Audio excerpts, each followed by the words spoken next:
Welcome back. Thought I'd just do a quick video just to show off some cards that I've bought this month to kind of start building up the grading pile. So I think I've probably had a couple of buys that have come in from Japan over the past week, 2 weeks or something. Probably about 130, 140 cards. So I didn't make up a single video just to show some people what I've been buying. I thought I'd just wait and condense it when I was finished. So I've got this little pile of cards here. I'll start off with them.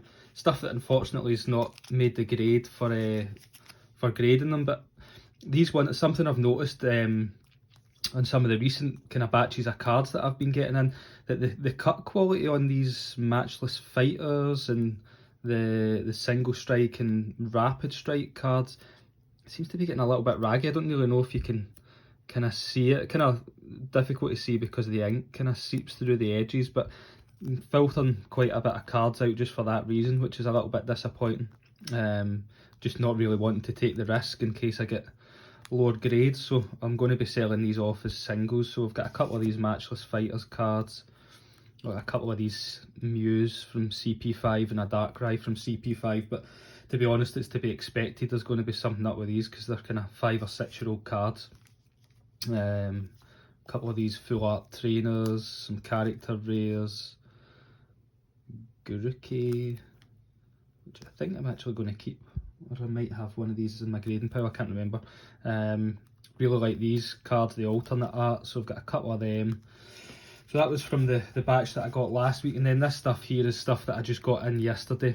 I was kind of weighing up whether to grade some of them. To be honest, the quality on these is grade worthy, but I think now with the turnaround times that CGC are advising for like their bulk and their economy subs, need to kind of make a decision on whether it's worth sending standard. And unfortunately these cards aren't, and I don't really want to keep them sitting for a bulk pile because I don't really want to wait a year on them coming back, unfortunately. So I'll probably get rid of these. I've got some character rares from Dream League as well.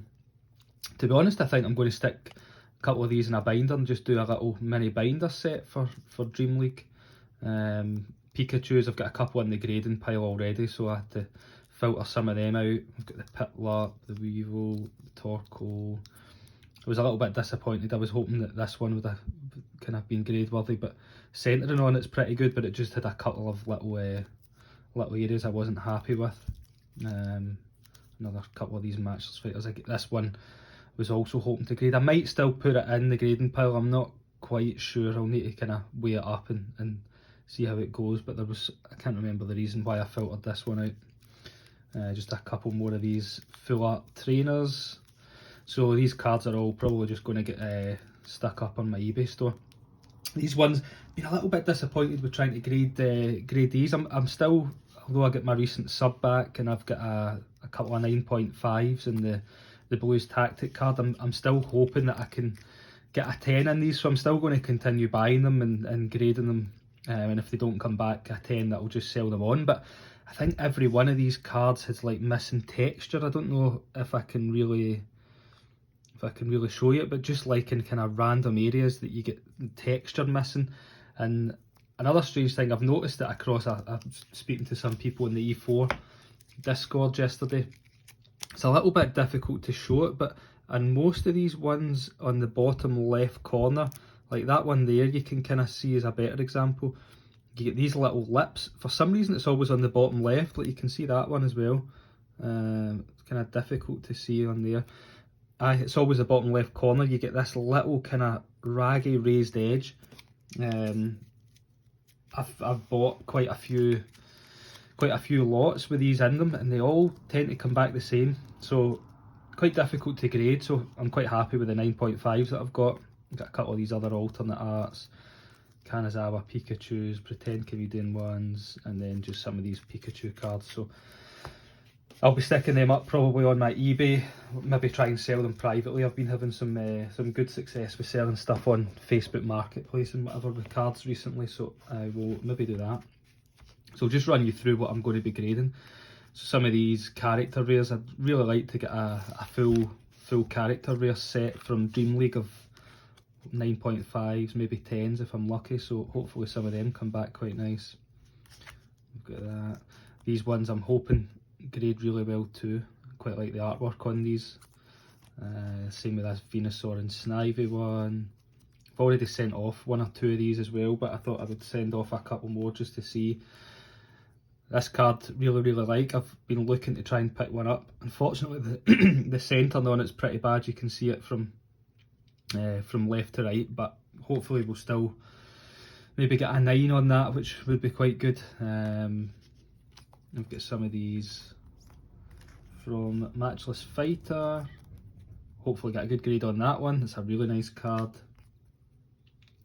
You notice a little bit of a kind of a subtle theme that I've started trying to pick up some Grookey cards. I've got another one off to the left that I'll show you later on. We've been playing through Sword and Shield with one of my oldest kid that's 5, so I'm kind of starting to get into the Pokemon from that era a little bit, so we've picked up some of them. Hopefully get a good grade on these CP5 Mews, which are quite nice. We've got this Celebi promo that I picked up, a CP5 Darkrai, and then I've got a couple of these Shining cards as well. Got them for quite a good price. So we've got some of them, picked up a few of these amazing rare Rayquazas, and then I think we're on to the full art trainers just from the various sets. So that's what I was saying just about the kind of the quality on these cards. Although the missing texture on it would still probably wouldn't have a huge effect on the grading. I've basically, in this bundle, I've had like 5 or 6 of these Blues Tactics, and I've only been able to kind of confidently put one in my grading pile. So I've got another one from Matchless Fighter, I think that one, yeah, SM12, another Matchless Fighter trainer, another one. There's quite a few of these, so hopefully we get some nice grades back. We'll need to try and file them all up properly. I'm excited to see what this one grades. Hopefully that one comes back good.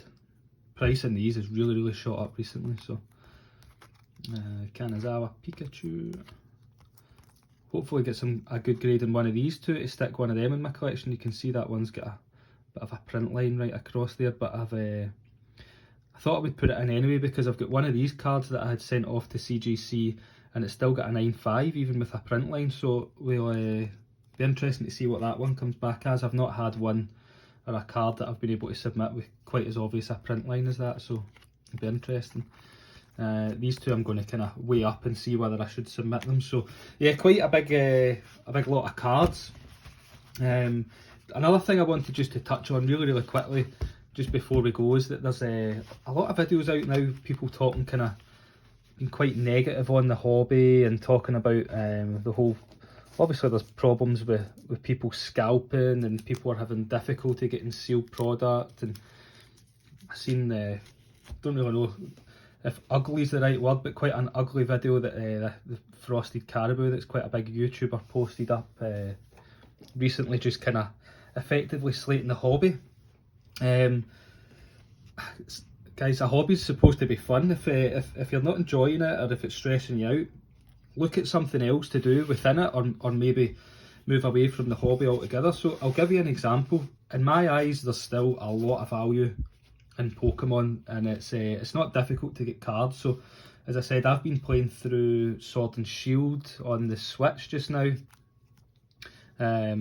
Started collecting Grookey cards, just buying up singles. So this one I think I paid about £5 for. There's the other shiny Grookey card in my grading pile that I've bought, that I've got for I got for pretty cheap. It doesn't always have to be about buying sealed product, and to be honest, you're always going to get better value buying singles. So like if I look through some of these cards here that I'm going to be not all selling off, some of them I'm going to keep. So I'm going to probably build a little binder set with Dream League. Really good artwork cards. They don't really cost a lot. This, I've got my invoice for these cards up in front of me. So this one I paid, if I can find it, £3 for that card. I paid about £3 for that card. I paid about £4.50 for that card. £3 for that card. What's that? Steelix. about £4 for that card. Pikachu ones are a little bit more expensive, obviously, because it's Pikachu. You're £20 for them. You're maybe about 15 for that. You're about £3 for these. But you can see how much value you can get. There's a wishy-washy as well for the set. So, like, if you look at that, there's a near complete set of Dream League cards. You're probably able to build up a full character rare set for your binder for, like, I don't know, £60-70, something like that. Really nice artwork, clean condition, and it's something you can work towards. So I suppose it's really just to say, don't get caught up in the negativity that's going around in the hobby just now. Stay away from it. Like, just don't engage in it. Don't get sucked into the trap and sucked into the kind of the negativity vortex that inevitably happens where it spreads. Like, just look at what you like. Stay away from sealed product if it's stressing you out, and go and look at picking up singles and trying to build some sets. I promise you'll get better value. You'll get some good enjoyment out of bringing or building a binder set, and you'll save yourself some money. And you'll get, if you've only got a bit of a limited income to spend every month, your money will take you further if you're buying singles. So yeah, good luck on whatever you're buying, and hope it all goes well. Cheers.